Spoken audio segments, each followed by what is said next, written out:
Hey guys, welcome back. Sorry, crappy lighting. Just our house, especially in the kitchen. And I do a lot of videos in the kitchen. But today we are going to do a video on fermenting hot sauce. We're going to be doing a peach habanero hot sauce. I planted habaneros with one intent this year. I don't typically eat them. I wanted them to ferment hot sauces. This is a new one. I usually do mango habanero. I've never done peach habanero, and I've never fermented anything. So you guys are going to come along on this adventure with me. I fermented sauerkraut, that's it. But I've never done fermented hot sauces. The flavor profile is supposed to be superb, way better when you ferment. So we're doing this one in a ferment. I got the 1.5 pounds of habaneros. It's a lot of habaneros. And I got my peaches and everything else, so let's dive in. So guys, I've got my peaches here. It's going to call for 4 peaches. So I got 4 peaches here that are going to get cut. The pit taken out, and just cut into small pieces to put them into our jar to ferment. Peaches, they've always got the pit in there, so just kind of, if you go in and just kind of move your knife around in a circle, you're going to get all the way around it, so you can pull your peach open. Take your pit out. Not always as easy as you'd like it to be, because they're usually pretty well stuck in there. But there's our pit. Now we can cut this into some pieces.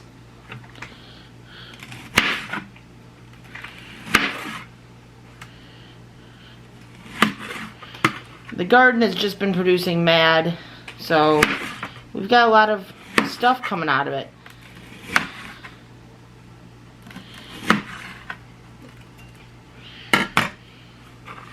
And then I just got a 1/2 gallon jar that I'm going to throw it into. I do not have the fermenting lids and all that fun stuff. I wish I did, but this is still new to me, so I have not bought that yet. Hopefully soon. Hopefully that's something on the soon list. But there are ways to still ferment without them.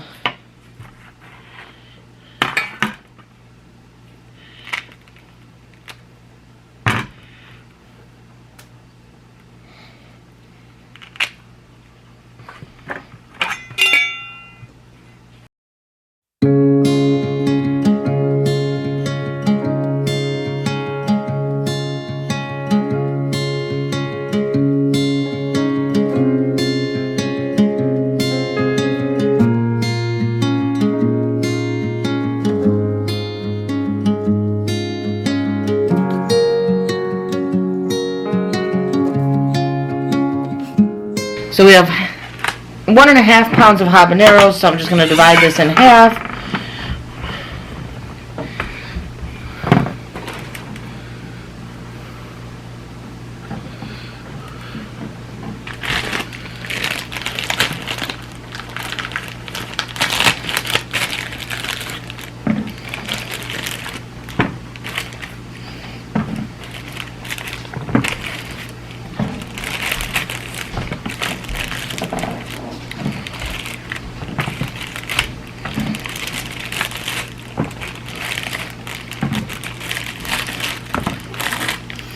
Okay, so that's our half the habaneros.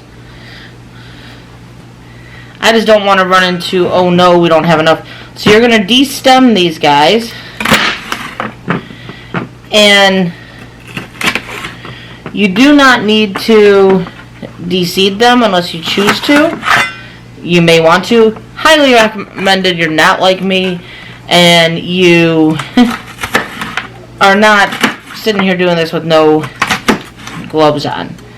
These are hot peppers. That juice will get, or the oils will get on your hands, and they will stay there. Your hands will burn, and other areas will burn as well when you later use your hands. So just keep that in mind.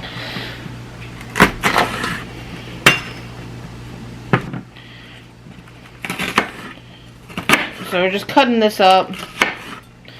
I'm going to go ahead and leave the seeds in. You can de-seed because the seeds tend to have, the seeds and the ribs tend to have the most heat. So if you want to kind of mellow it out some, you could take those out.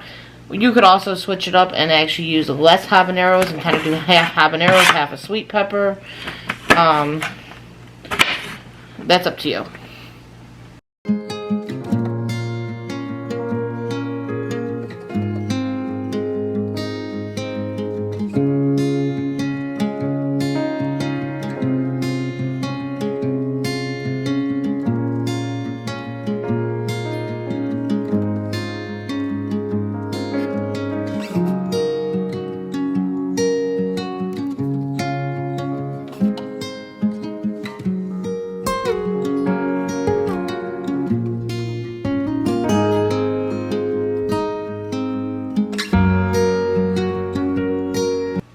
I think that's what we're going to do, because I just don't want to overflow this either.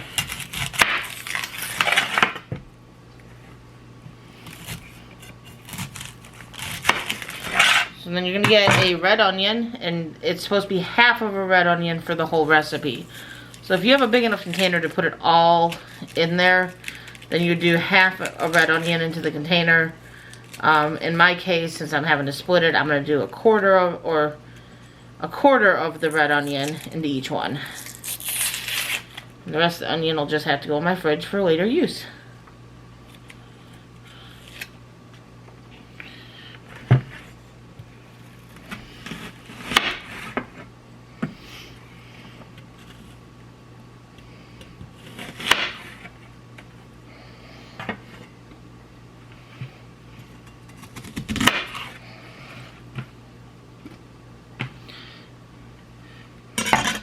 Now we need the brine. Let me get the other container filled up and then we'll step onto the brine. So once you have everything packed in, you're going to get 1 quart of cold water and 2 tablespoons of kosher salt. Pour that into your water.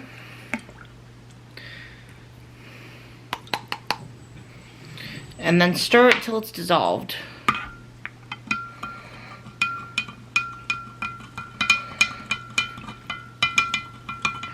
This is your brine for this mixture. Now I did end up getting everything into that half-gallon jug. Was that the smartest move? Not sure, but I did it.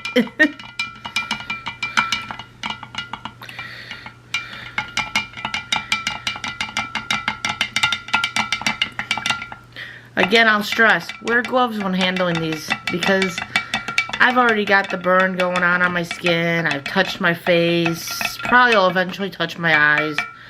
And it hurts.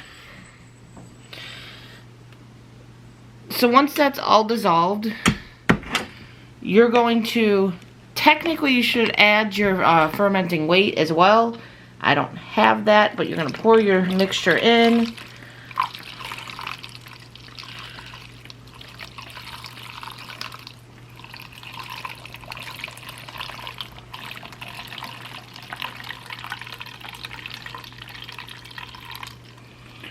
So it's covering your peppers and everything. So most of that went in there. I'm a little bit short. I did stuff this jar pretty good. Let me see if I can show you. You can see how stuffed it is. It's almost to the rim. Everything's in the water. That's the biggest thing and the reason why you would put a weight. Now if you don't have a weight, there are things you can do. You could take a bag and put some water in it. Said bag in there. Now because I didn't think this through, we do have a little too much of the brine. I'm making a mess, no worries. But if you put this bag in there, that'll help keep everything below the brine. That weights it down. There are weights and stuff that you can use, but I don't have one. Hopefully soon I'll have one, but this is going to keep everything below the brine. So that way it all stays good. Now this is going to sit for at least 2 to 3 weeks in a cool, dark spot, out of direct sunlight. You should also have something over the top so that bugs can't get in. Now for ferments, highly recommended you have a channel lock like this. because you don't want oxygen getting into your peppers and stuff. That can cause fuzzy mold and just make it go bad. So you got the channel lock, which won't let the oxygen in, but it'll let that gases from the ferment out. Now you're just going to put it in a cool, dark place for, like I said, around 2 weeks. Leave it alone. You might want to check it occasionally, make sure everything is still underwater, but just let it ferment. We'll come back when it's time to process this. I hope it tastes good. It sounds good, but hot.